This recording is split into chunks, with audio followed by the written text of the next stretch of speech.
people are not one way. We are a reflection of the states we're living in. When you're in a frustrated state, an overwhelmed state, a tired state, your brain processes completely differently than if you're in a passionate state, whether you're feeling determined, whether you're feeling committed, whether you feel completely resolved. So learning to change the leader's state, learning how to change your own state. So, people, one of the silliest questions I get asked is, you're not really that happy, are you? You have bad days, don't you? Of course they have, bad times. But I don't have bad days anymore, and it's not BS. It's because I've trained myself like an athlete to go in these peak states so often that they're just natural for me. It's like building a muscle. So it's not like I'm so smart or I'm just so positive. It's just like, why would I waste my time stressing out? I have a 90-second rule. I'll stress for 90 seconds, but stress is not going to solve it. Let me put myself back in a different state. I've been teaching for years that a radical change in your body instantly changes your biochemistry. 38 years I've taught it. 2 years ago at Harvard, they did a study, scientifically proven, what I've been teaching all these decades, where they call it power postures. Yeah, the Wonder Woman stance. Yeah, standing like Wonder Woman or Superman for 2 minutes. Yep.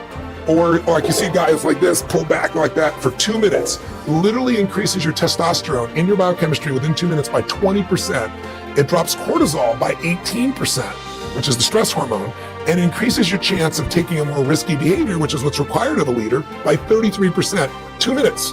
Now that's just standing a certain way. I show people use their voice, their body, their movement, which is 10 times more dynamic than just a stiff stance. And when you change your state, your mental, emotional state, you change your performance.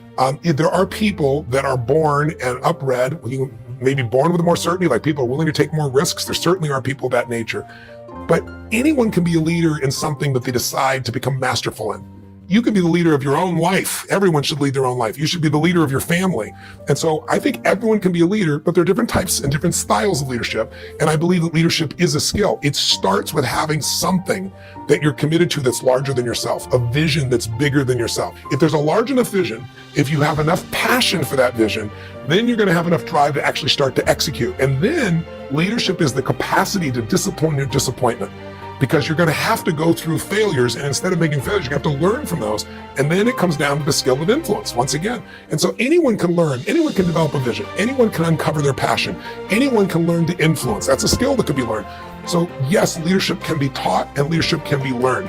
Can everyone be a leader? The answer is yes, because there's so many different things to lead in. And it's not a situation like you have to follow me for your lead. I just have to know what it is I truly stand for. I always say there are two things that influence everyone.